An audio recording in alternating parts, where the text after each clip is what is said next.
warahmatullahi wabarakatuh. Halo semuanya, kami mahasiswa dari Universitas Majalengka, Prodi Manajemen Fakultas Ekonomika dan Bisnis. Perkenalkan, saya Mela Mutiara. Saya Nabila Nurnakiah. Selanjutnya perkenalkan ada rekan kami. Saya Irama Sandra. Saya Tanti Oktaviani Priyatna. Tujuan kami membuat video ini yaitu untuk memenuhi tugas mata kuliah mikroekonomi yang diampu oleh Ibu Nita Hernita. Di sini kami akan mempresentasikan materi mengenai pasar duopoli. Mari kita saksikan bersama. Perkenalkan, saya Irama Sahanda. Saya Mela Mutiara. Saya Nabila Nurnakiah. Saya Tanti Oktaviani Priyatna. Oke, yang pertama, apa itu pasar duopoli? Pasar duopoli merupakan bagian dari struktur pasar tidak sempurna yang memiliki karakteristik yang khas. Secara umum, pasar duopoli adalah bentuk yang lebih spesifik dari pasar oligopoli. Adapun definisi dari pasar duopoli adalah bentuk pasar di mana hanya ada dua perusahaan besar yang mendominasi sebagian atau seluruh pangsa pasar dalam industri tertentu, baik barang maupun jasa. Dalam kondisi ini, setiap tindakan yang dilakukan salah satu perusahaan akan mempengaruhi kebijakan perusahaan lainnya, baik dalam hal penentuan harga, kapasitas produksi, maupun kualitas produk. Nah, yang selanjutnya ada karakteristik utama. Yang pertama, ada produsen akan memiliki ketergantungan strategi yang tinggi. Karena cuma ada dua perusahaan yang pasar duopoli ini, apapun yang dilakukan oleh salah satu perusahaan, misalnya menaikkan harga, diskon, atau mengeluarkan produk, perusahaan satu akan terkena dampaknya. Jadi, strategi mereka akan saling terikat satu sama lain. Yang kedua, adanya peluang kolektif yang tinggi, karena tahu kalau mereka saling berperang harga malah makin merugikan perusahaan. Lama-lama mereka cenderung memilih bergerak searah, tujuannya supaya keuntungan tetap terjaga tinggi dan posisi mereka di pasar tetap aman tanpa harus saling menyikut satu sama lain. Yang ketiga, tingkat persaingan yang semakin sengit. Ini terjadi jika mereka memutuskan tidak kerjasama lagi. Pertarungannya bakal sangat sengit, mulai dari adanya adu harga sampai adanya fitur produk yang saling meningkatkan, menyebabkan persaingan. Yang keempat, skala ekonomi yang lebih signifikan. Karena pembeli di pasar cuma terbagi kedua perusahaan ini, otomatis barang yang diproduksi dan yang terjual akan semakin banyak, yang membuat biaya untuk produksi satu barang jadi lebih murah, sehingga keuntungan mereka makin besar, sekaligus makin sulit untuk pesaing baru masuk. Yang selanjutnya ada jenis-jenis duopoli. Yang pertama, duopoli dengan produk homogen, yaitu perusahaan memproduksi barang atau jasa yang identik atau serupa dan tidak memiliki perbedaan. Maka persaingan ini sepenuhnya berfokus pada efisiensi harga. Yang kedua, ada duopoli dengan produk terdefinisi, yaitu perusahaan menawarkan produk yang sama tapi memiliki karakteristik yang berbeda. Maka, persaingan ini mengandalkan kualitas dan loyalitas dari pelanggan.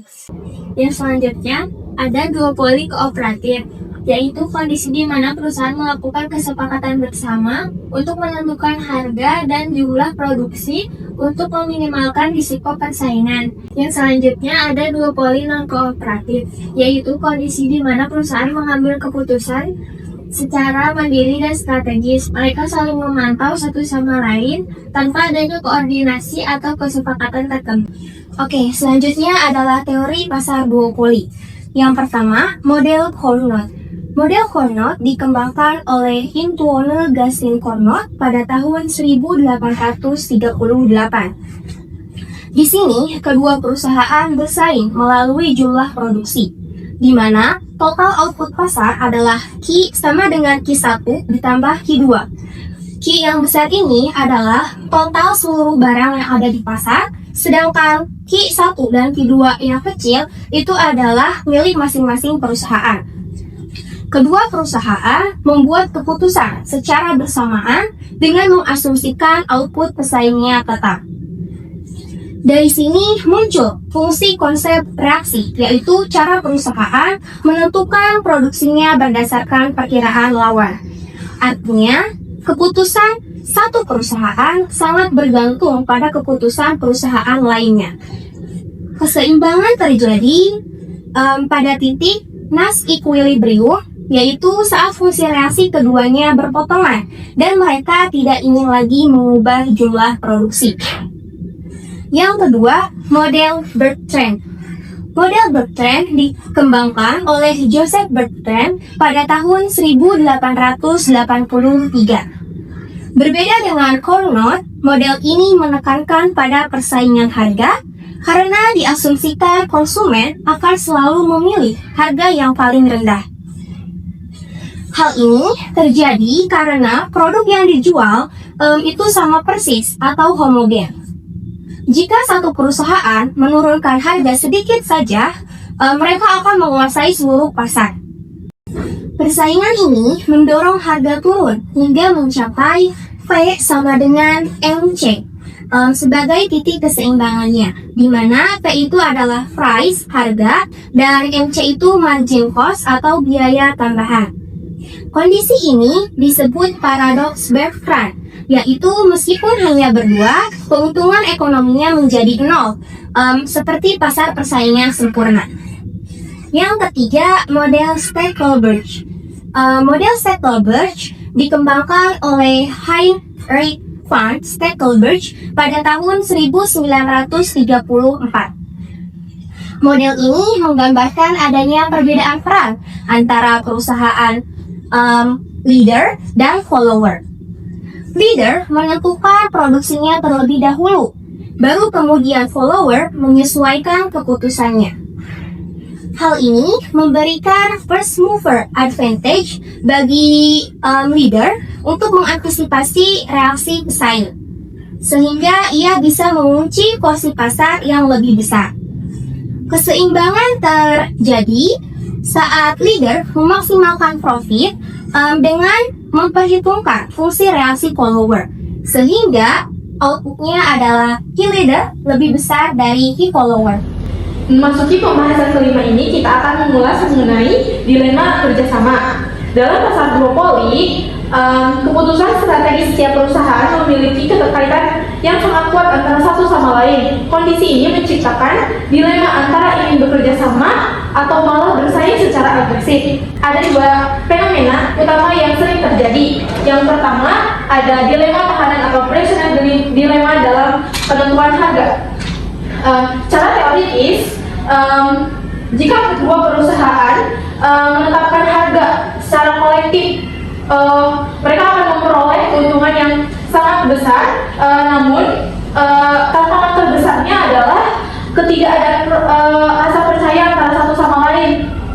Contohnya, perusahaan A merasa khawatir bahwa perusahaan B tiba-tiba menurunkan harganya untuk mencuri pelanggan. Maka kedua perusahaan tersebut cenderung untuk menurunkan harga untuk mengamankan posisi masing-masing. Yang kedua, ada praktik kolusi dan pembentukan kartel. Kolusi merupakan kesepakatan antar perusahaan untuk mengatur harga atau jumlah produksi guna membatasi persaingan di pasar. Mengapa praktik kolusi ini dilarang? Karena jika perusahaan bersekongkol untuk menetapkan harga tinggi, maka konsumen tidak memiliki pilihan lain. Di Indonesia, hal ini diawasi ketat oleh KPPU untuk mencegah praktik adanya monopoli yang merugikan kesejahteraan masyarakat. Baik, selanjutnya mari kita tinjau apa saja dampak dari pasar duopoli. Keberadaan dua penguasa pasar ini memberi pengaruh signifikan yang dapat kita lihat dari dua perspektif utama. Yang pertama ada perspektif konsumen. Yang pertama ada pilihan terbatas. Konsumen hanya dihadapkan pada dua merek atau penyedia jasa besar. Hal ini membuat akses terhadap alternatif produk lain menjadi sulit jika kedua perusahaan tersebut tidak sesuai dengan kebutuhan konsumen. Yang kedua ada harga cenderung stabil. Meskipun cenderung lebih mahal dibanding pasar persaingan sempurna, harga di pasar duopoli biasanya stabil dan tidak mengalami fluktuasi yang drastis secara tiba-tiba. Yang kedua ada perspektif efisiensi pasar. Yang pertama ada inovasi cepat.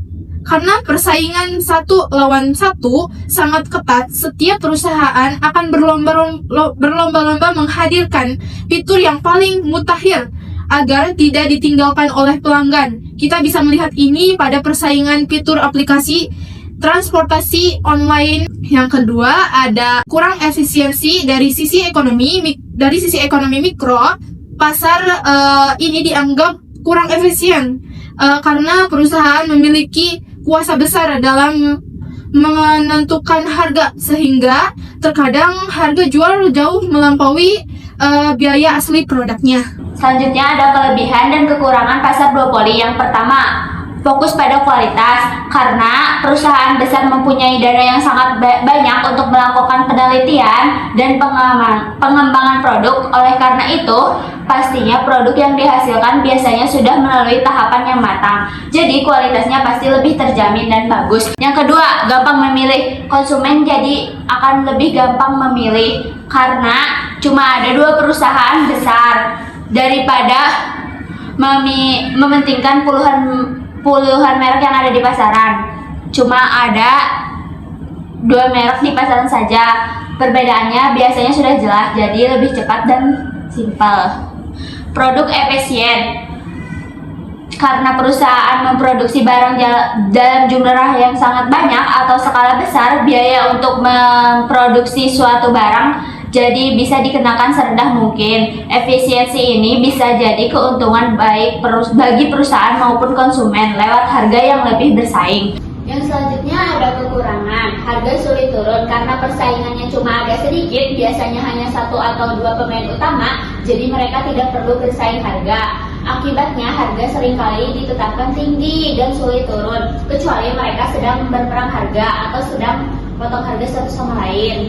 Yang kedua, ada pemain baru susah masuk. Ketika ada orang perusahaan baru yang ingin masuk dan bersaing dengan perusahaan lama yang sudah ada, karena tantangannya akan sangat berat.